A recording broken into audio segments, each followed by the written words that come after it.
ভালোবাসা যে কারোর সঙ্গে হতে পারে। এই জন্যে বয়সের কোনো পার্থক্য থাকে না। যখন কাউকে ভালো লেগে যায় না, তার প্রতি আমরা অ্যাট্রাক্ট হয়ে পড়ি। তারপরে নিজেরাই বুঝে উঠতে পারি না কি করছি। দিন রাত তাকে নিয়ে ভাবনায় আমরা ডুবে থাকি। বর্তমান সময়ে মেয়ে হোক বা মহিলা হোক, যখন তার উপর মন পড়ে যায়, তখন তাকে ইমপ্রেস করার জন্যে নানান উপায় আমরা খুঁজতে থাকি। এমন কিছু ছেলেরা আছে যারা মহিলাদের উপর খুব অ্যাট্রাক্টেড হয়ে যায়, ভীষণ তাদেরকে পছন্দ করে। যখন মহিলারা সেজে গুজে বাইরে আসে, তখন তাকে দেখে ছেলেদের মনে হয় যে এই আন্টিকে কিভাবে পটাবো। চলুন জেনে নিই আন্টিকে পটানোর উপায় কি। যদি আপনার মন কোনো বিবাহিত মহিলা বা আন্টির উপর পড়ে যায়, আর আপনি ভাবছেন যে কিভাবে আন্টিকে পটাবো, আন্টিকে পটানোর উপায়টা কি, তো আপনি একদম ঠিক জায়গাতে এসেছেন। আজকে ভিডিওতে আন্টিকে পটানোর দুর্দান্ত উপায় বলবো, যার মাধ্যমে আপনি যে কোনো মহিলা বা বিবাহিত মহিলাকে বা আন্টিকে পটাতে পারবেন। যদি আপনি এই উপায় সঠিকভাবে ফলো করেন, তো আপনি মহিলাদেরকে খুব সহজে পটাতে পারবেন। আন্টিকে পটানো কিন্তু বেশি কঠিন নয়, কিন্তু একটা কথা মনে রাখবেন, যদি সে না মানে তাহলে তার সাথে কিন্তু জবরদস্তি করবেন না। তো চলুন ভিডিওটি শুরু করি। নাম্বার 1, আন্টির সাথে কথা বলুন। যদি আপনার কোনো আন্টিকে পছন্দ হয় বা কোনো বিবাহিত মহিলাকে পছন্দ হয়, আর আপনি ভাবছেন কিভাবে তাকে পটাবো, কিভাবে তাকে ইমপ্রেস করব, তো সবচেয়ে গুরুত্বপূর্ণ কথা হলো যে প্রথমে তার সাথে আপনাকে কথা বলতে হবে। কথা না বলে আপনি কিন্তু কিছুই করতে পারবেন না। তাই আপনাকে তার সাথে কথা বলার চেষ্টা করতে হবে। যদি আপনার তার সাথে কথা হয়ে যায়, তো আপনি ধীরে ধীরে তাকে নিজের প্রতি ইমপ্রেস করানোর চেষ্টা করুন। মিষ্টি মিষ্টি কথা বলুন। আর যদি আপনি কারোর সাথে খুব ভালোভাবে কথা বলেন, তো সে আপনার প্রতি খুব তাড়াতাড়ি অ্যাট্রাক্ট হয়ে পড়ে, যা আন্টিকে পটানো বা বিবাহিত মহিলাকে পটানোর আপনার কাছে কিন্তু খুব সহজ হয়ে উঠবে। নাম্বার 2, তার সম্পর্কে যতটা সম্ভব ততটা জানার চেষ্টা করুন। যদি আপনি কোনো আন্টিকে পটাতে চান, তো সবচেয়ে গুরুত্বপূর্ণ বিষয় হলো আপনি তার সম্পর্কে জানার চেষ্টা করুন। আপনি যাকে পটাতে চান তার ব্যাকগ্রাউন্ড কি, সে কেমন বাড়িতে বাস করে, আর তার পছন্দ কি। আপনি যাকে পটাতে চান সে আপনার জন্যে কি ঠিক, এইসব কথা খুব ধীরে ধীরে বলবেন। যদি আপনি খুব তাড়াহুড়ো করেন আর যদি তার পরিবারের লোকজন জেনে যায়, তো আপনি একদম পুরোপুরি ফেঁসে যাবেন। তাই আপনি তার সম্পর্কে খুব ভালোভাবে জেনে নিন। এরপর আপনার পদক্ষেপ আপনি এগিয়ে নিয়ে যান। আশা করি বুঝতে পারলেন। নাম্বার 3, আপনি তাকে প্রশংসা করুন। আপনি তাকে একটা কথা বলে দিন। যদি তাকে আপনি আন্টি বলে ডাকেন, তো আপনাকে তাহলে বেশি চিন্তা করতে হবে না। ব্যাস, আপনি আপনার আন্টিকে প্রশংসা করতে পারেন। প্রশংসা করতে হবে। আপনি কোনো বিবাহিত মহিলা বা কোনো মেয়েকে প্রশংসা যদি করেন, যে কোনো মেয়েকে প্রশংসা করলে তার কিন্তু অনেক পরিমাণে ভালো লাগে, সে আপনার উপর কিন্তু আকর্ষিত হয়। এই জন্যে আপনি তাকে অবশ্যই প্রশংসা করুন। এটা কোনো বিষয় নয় যে আপনি শুধু তার সৌন্দর্যকে প্রশংসা করলেন, আপনি তাকে খুব ভালোভাবে প্রশংসা করবেন। সে যদি কোনো নিউ ড্রেস পরে, তো আপনি তাকে প্রশংসা করুন। তার কুকিং, তার সিঙ্গিংকে আপনি প্রশংসা করতে পারেন। অনেক মানুষ জানেই না যে কিভাবে প্রশংসা করতে হবে। তো আমি আপনাকে বলবো, যখনই সে নতুন কোনো ড্রেস পরবে বা নতুন কোনো শাড়ি পরবে, তো আপনি তাকে বলবেন, তোমাকে না অনেক মিষ্টি লাগছে, তুমি কত সুন্দর।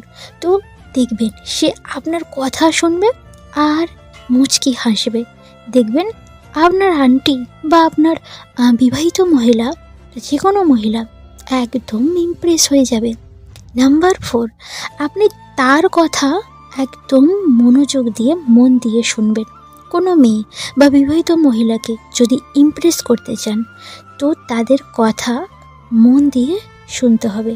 যদি তার মনে হয় যে সে যা বলছে আপনি সেগুলো শোনার ভীষণ ইন্টারেস্টেড, তো আপনি যদি তার কথা মনোযোগ দিয়ে শোনেন তাহলে কিন্তু সে খুব সহজে ইমপ্রেস হয়ে যাবে।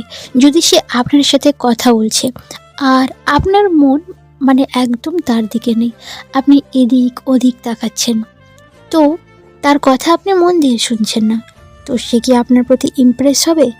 কখনোই ইমপ্রেস হবে না। আর ইমপ্রেস হওয়া তো দূরের কথা, সে আপনার সাথে কথাই বলবে না যদি আপনি তার কথাগুলো মন দিয়ে না শোনেন। তাহলে বুঝতে পারলেন, তার কথা আপনাকে মন দিয়ে শুনতে হবে যাকে আপনার ভালো লাগে। নাম্বার 5, আন্টিকে টাচ করা এটা খুবই সাধারণ জিনিস। আপনি যে কোনো বিবাহিত মহিলাকে টাচ করলে আর সে যদি কমফোর্টেবল ফিল করে তবে বুঝবেন সে আপনাকে কিন্তু পছন্দ করে, মানে সে আপনার উপর আকর্ষিত হয়েছে, তাই সে কিছুই বলছে না। আপনার টাচিং তার খুব ভালো লাগে, তো তার ভীষণ ভালো লাগবে। কিন্তু এই জন্যে আপনাকে কিন্তু তাড়াহুড়ো করলে হবে না, একদম তাড়াহুড়ো করলে চলবে না। খুব ভেবে চিন্তে তারপর তাকে টাচ করতে হবে। হ্যাঁ, যদি আপনার আশেপাশে কোনো মেয়ে থাকে আর তার সাথে শুধু প্রায় কথা হয়, মানে তার সাথে প্রায় কথা হয়, তো আপনি তাকে টাচ করতে পারেন।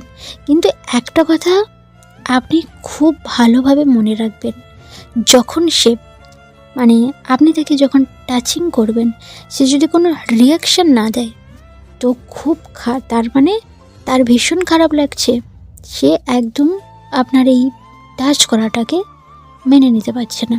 আপনি তখন তাকে একদম টাচ করবেন না। এই পরিস্থিতিতে আপনি তাড়াহুড়ো করে তাকে প্রপোজ একদমই করবেন না। যদি আপনি এই সিচুয়েশানে তাকে প্রপোজ করে দেন তো সে আপনাকে মানে আপনার প্রপোজাল 100% রিজেক্ট করে দেবে। এই কথাটা সব সময় মনে রাখবেন, যখন আপনি তাকে টাচ করবেন তার যেন কমফোর্টেবল ফিল হওয়া চাই, সে যেন কমফোর্টেবল ফিল করে, তার যেন ভালো লাগে।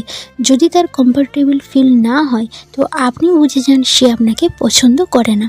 যদি আপনার টাচ তার ভালো লাগে, কমফোর্টেবল ফিল হয়, তো আপনি বুঝবেন তার কিন্তু আপনাকে ভালো লাগে, সে কিন্তু আপনার প্রতি কিন্তু আকর্ষিত। নাম্বার 6, আন্টির সাথে হাসি মজা করবেন। আপনি তার সাথে যখন কথা বলবেন তখন হাসি মজা করুন। তার সাথে যখন কথা বলবেন আপনি কোনো একটা হাসির জোকস তাকে শোনাতে পারেন। তো যখন আপনি দেখবেন এই কথা যখন কোনো জোক শোনাচ্ছেন সে ভীষণ পরিমাণে হাসছে, তাহলে আপনি এটা বুঝে যান সে কিন্তু আপনার প্রতি কিন্তু ভীষণ ইমপ্রেস, তার কিন্তু আপনাকে ভীষণ ভালো লাগে। তো আপনি সবসময় চেষ্টা করবেন তাকে হাসানোর।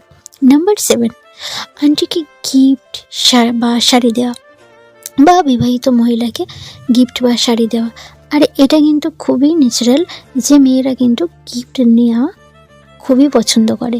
তো আপনি মানে তাকে হচ্ছে গিফট দিন, শাড়ি দিন, তো সে কিন্তু আপনার প্রতি ভীষণ খুশি হয়ে যাবে আর তার কিন্তু আপনাকে ভীষণ ভালো লাগবে। তাই জন্য গিফট আপনি তাকে দেবেন অবশ্যই। নাম্বার 8, তাকে নিয়ে কোথাও ঘুরতে নিয়ে যান। হ্যাঁ, এটা খুব চাপের, তার বাড়িতে জেনে গেলে খুবই প্রবলেম হবে।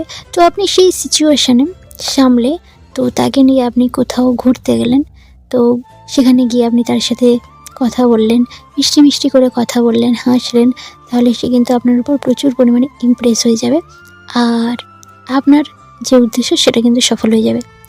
সবাই তো সুখের সময় পাশে থাকে কিন্তু দুঃখের সময় কেউ পাশে থাকে না।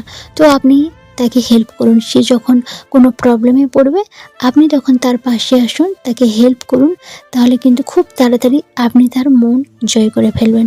তো আপনি যদি চান কোনো মহিলাকে ইমপ্রেস করতে, কাউকে আপনার পছন্দ, সে হোক বিবাহিত মহিলা, সে হোক কোনো ইয়াং মেয়ে, সে হোক কোনো আন্টি, তো আপনি যদি এই 8টি উপায় মেনে চলেন তো অবশ্যই আপনার পছন্দের মানুষটা একদম পটে যাবে আর আপনার উদ্দেশ্য সফল হবে, আপনি তার সাথে খুব ভালোভাবে প্রেম করতে পারবেন। তো আজকে ভিডিওটা কেমন লাগলো? অবশ্যই ভিডিওটা যদি ভালো লেগে থাকে তাহলে বন্ধুদের সঙ্গে ভিডিওটা শেয়ার করবেন, আর যদি নতুন হয়ে থাকেন তো প্লিজ চ্যানেলটিকে সাবস্ক্রাইব করবেন। আজকের মতো টাটা।